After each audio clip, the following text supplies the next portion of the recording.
Very good. חזק ברוך for this. ערב שבת קודש. ערב שבת קודש, פרשת אמור, תשפ"ג, בשיעורים עם פרשת ויקרא, are sponsored לעילוי נשמת רבי ישעיה בן לורה סקה, עליו השלום, was donated by his children and grandchildren. רוח השם תנחנו בגן עדן, and will send ברכה והצלחה to his children and grandchildren.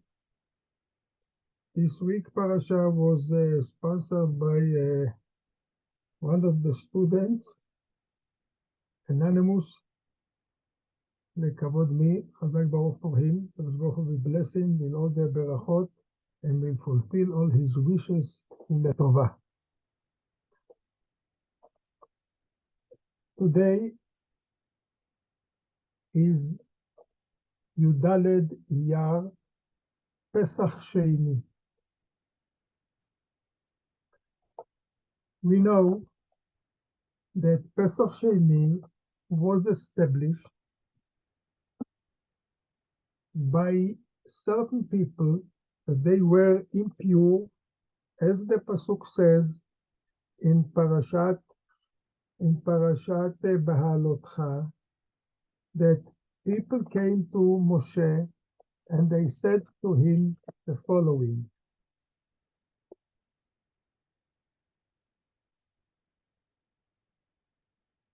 there were men who had been made impure by a human corpse and couldn't make the Pesach offering on that day. They came to Moshe and they said to him, we are impure through a human corpse. Why should we be left out by not offering Hashem's offering? This is what they asked. The Baal Or HaChaim HaKadosh says that he doesn't understand their question, because in their question there is already an answer. Because if they came and they said we are impure, why shouldn't we sacrifice the korban? Means that they knew already the halacha, that a person who is impure, he cannot eat kodashim, he cannot eat korbanot. As the pasuk says in Sefer Vayikra, in Perek Zayin pasuk Kaf, והנפש אשר תאכל בשר מזבח השלמים אשר להמוני וטומאתו עליו, if a person will eat a korban and he is impure, ונכרתה הנפש ההיא מעמיה, he is חייב כרת. So these people, they know the halacha, because they are saying we are impure. So if so, what was their question? This is the question of Baal Or HaChaim HaKadosh. Another question is, why Moshe didn't answer them immediately? What, you are impure? The halacha says that a person who is an impure man, he cannot sacrifice, he cannot eat a korban. But Moshe Rabbeinu didn't do it. Moshe Rabbeinu said to them, you know what? Let me go and ask Borei Olam. Comes out from the whole thing that we just learned is that the question that they asked was not a simple question. Because if it was a simple question, Moshe Rabbeinu would have answered them immediately. Before we will explain it, we have to mention the Gemara in Masechet Sukkah. The Gemara in Masechet Sukkah wants to identify who were these people that they came to ask Moshe the question. And the Gemara is asking, Mi hayu אותם אנשים טמאים. Who were they? Says the Gemara, two opinions. Rabbi Yossi Aglili says, these were the people that they carried the coffin of Moshe Rabbeinu, of Yosef, during in the desert, and they were impure and they couldn't fulfill the mitzvah of Pesach. Rabbi Akiva says that there was at that time in the desert a met mitzvah, a person that died, they didn't have any family, met mitzvah, and these people, they volunteered to bury him or to deal with him, and therefore they couldn't fulfill the mitzvah. In other words, these people were not lazy people. These people were tzaddikim, that they dealt with the mitzvah, even though that they knew from the beginning, that they will not be pure on the 14th of Nisan. Nevertheless, they took upon themselves to deal with the coffin of Yosef and to deal with the corpse of Met Mitzvah. And therefore, they couldn't make the Pesach. So it was not that they were people that were not careful and they became impure. They were tzaddikim. This is what comes out, this is what says the Gemara in Masechet Sukkah. Now we will come to explain, according to this, what was the complaint of these people that they came to Moshe and they said, why shouldn't we fulfill Korban Pesach?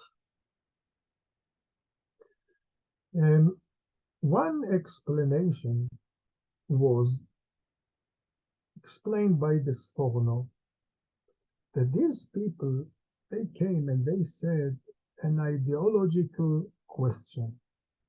They said to Moshe, what we became impure was not because we did something which is not a mitzvah, דבר הרשות.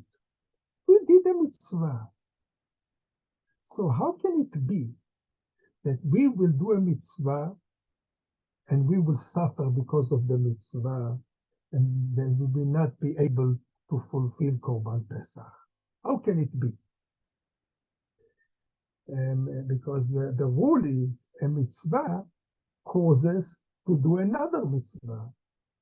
Mitzvah drags another mitzvah, like Avera drags another Avera.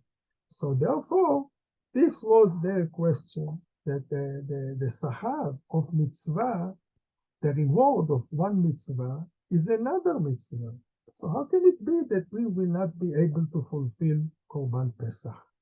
This is the meaning of the question that these impure people asked Moshe. This is one way. This is the way of the Sforno. I would like to represent another way to explain it. Chazal, this will be according to the Sifri. Chazal paid attention that these people, they spoke very, very specific words that they said. And the Pasuk says the following. There were men who had been made impure by human corpse and couldn't make the Pesach offering on that day. What does it mean on that day? They couldn't make the Pesach offering. What does it mean on that day? So, therefore, the Parshim explains that that day means they were impure for 7 days. They would have become pure on the 15th. On the 14th, they are still impure. But tomorrow, they will be pure on the 15th of Nisan. Means to so, therefore, they came and they complained, and this is what they said. We are impure today on the 14th, but at night, at the night of 14th, means 15th, the night of 15th, we will be pure. So therefore, they said, let's, the Korban Pesach will be slaughtered while we are impure. But anyway, we are not eating it today, on the 14th. We will eat it at night, which will be the 15th. So why shouldn't the Korban will be sacrificed and we will be able to eat it? Only the slaughtering will be when we are impure. But we will eat it, but we will eat it when we are pure already. So why shouldn't our Korban will be sacrificed? And we find such a thing by Kodshei Kodashim.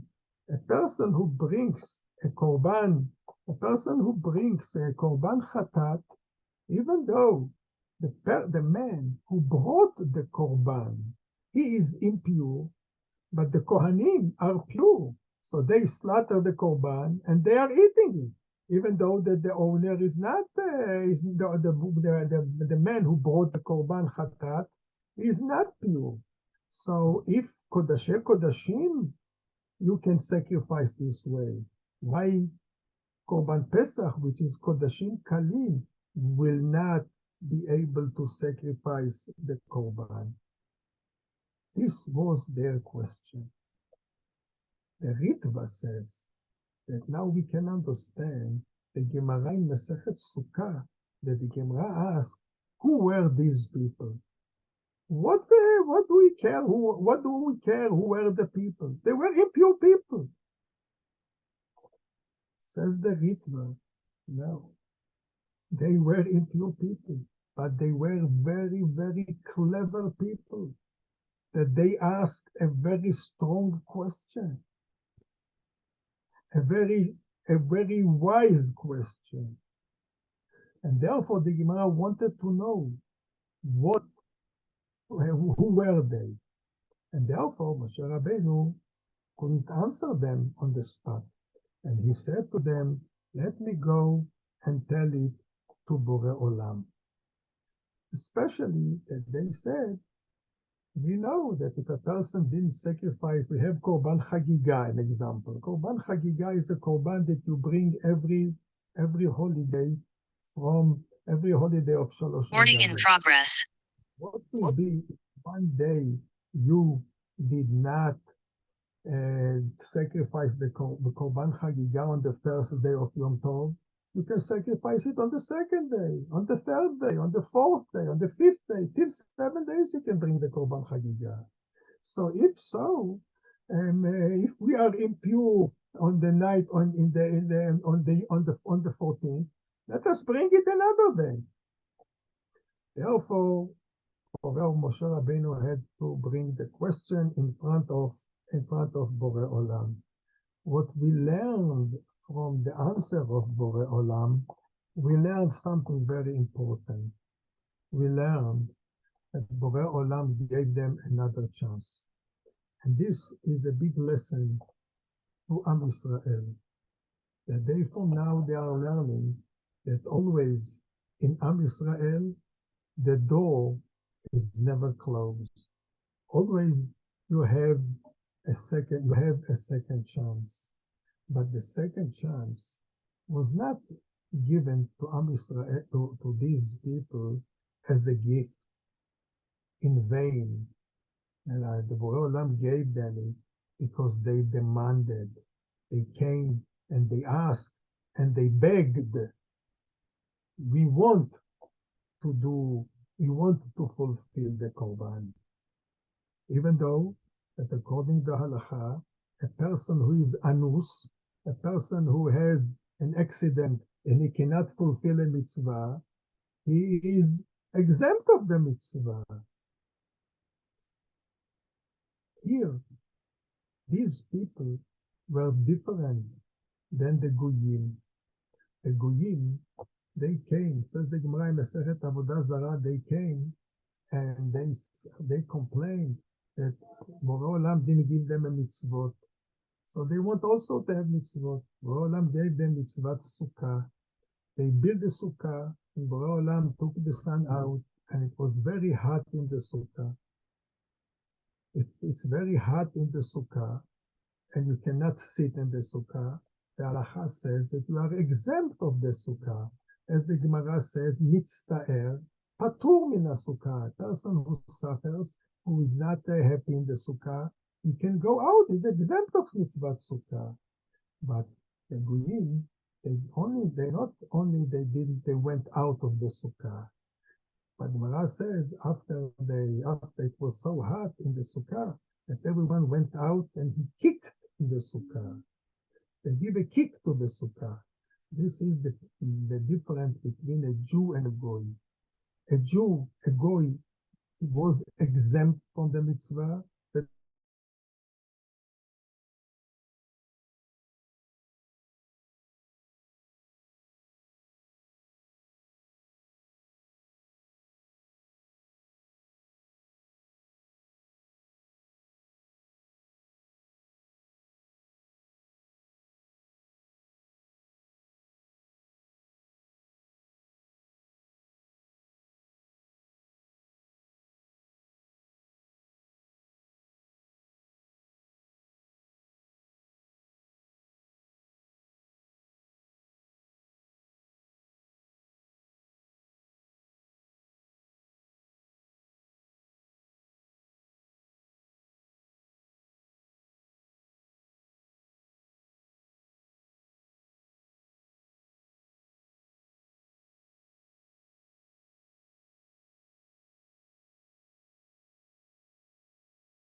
The recording just got paused. Wait a second. We'll be back.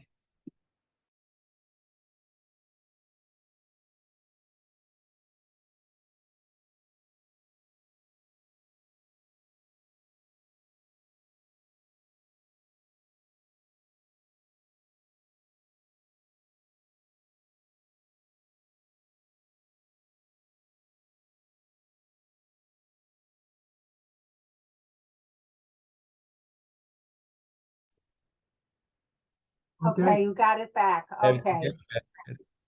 Okay, good. We don't have much time, but okay, let us do it. So this was the power of Am Yisrael, that if you demand, you can get another chance.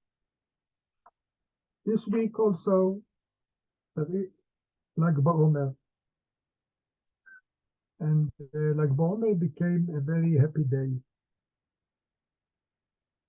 It's written in the Poskim why it's a happy day, because the students of Rabbi Akiva stopped dying.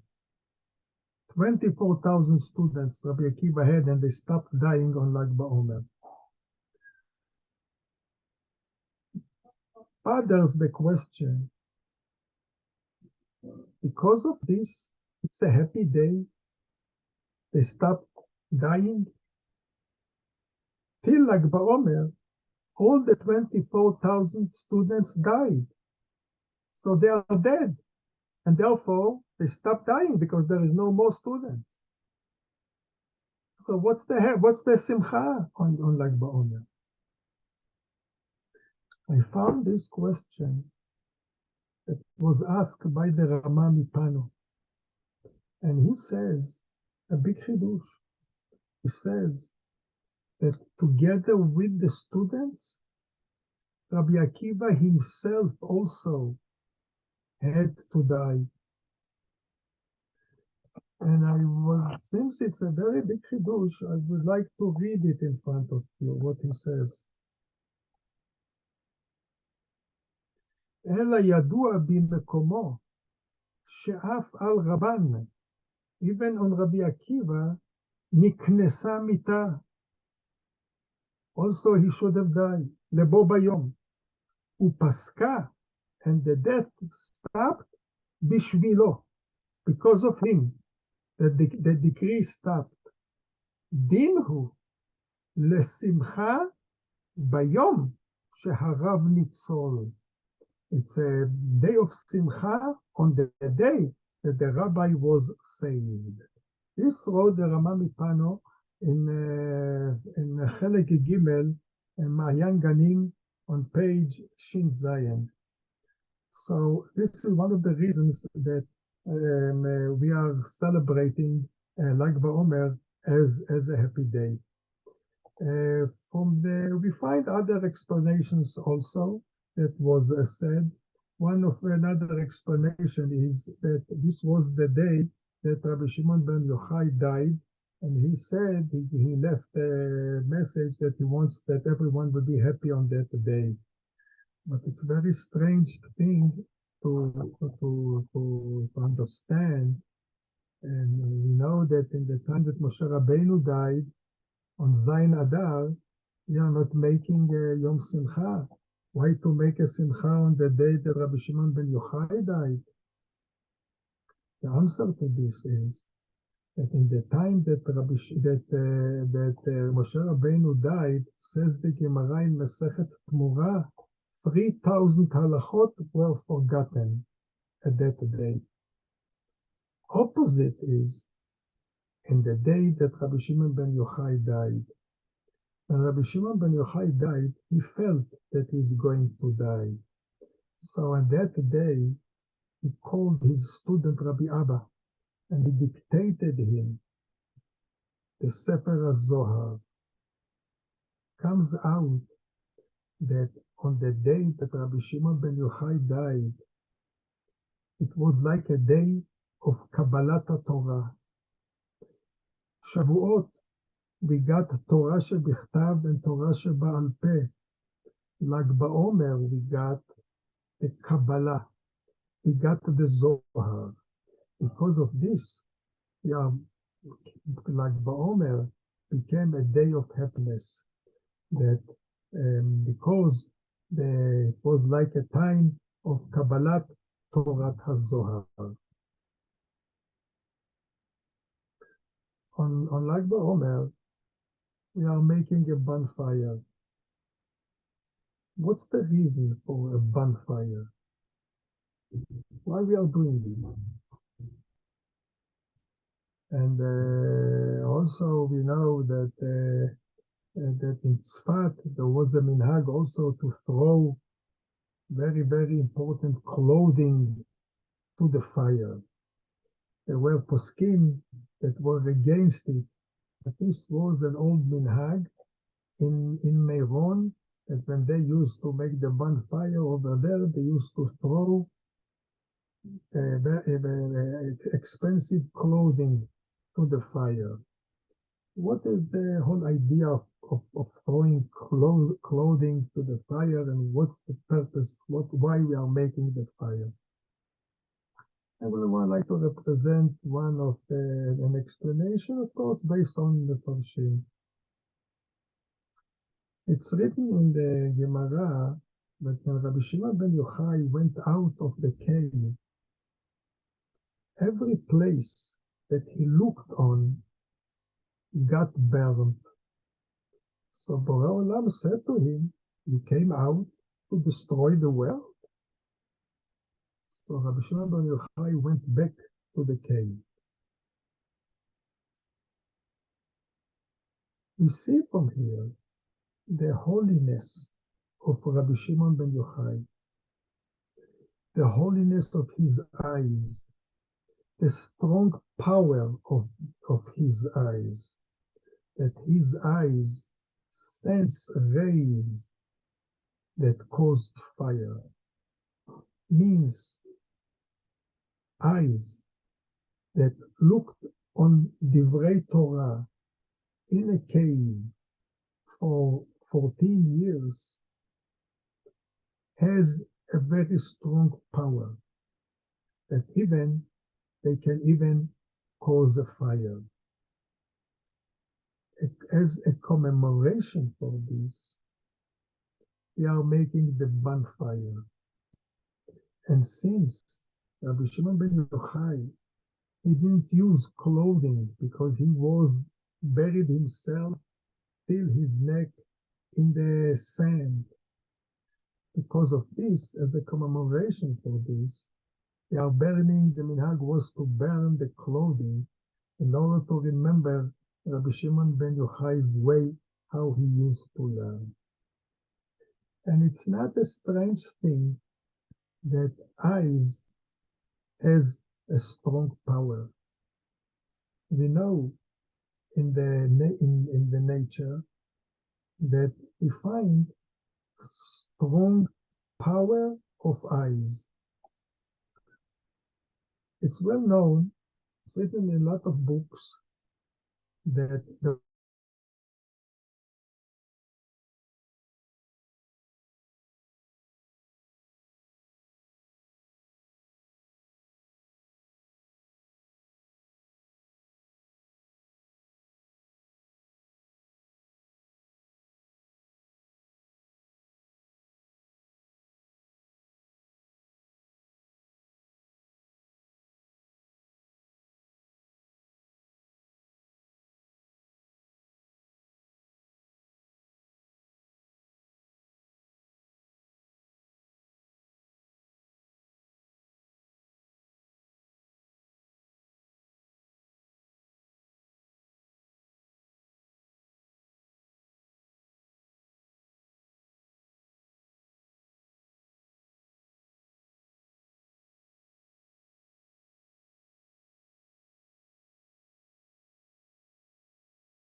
One second again, we lost service.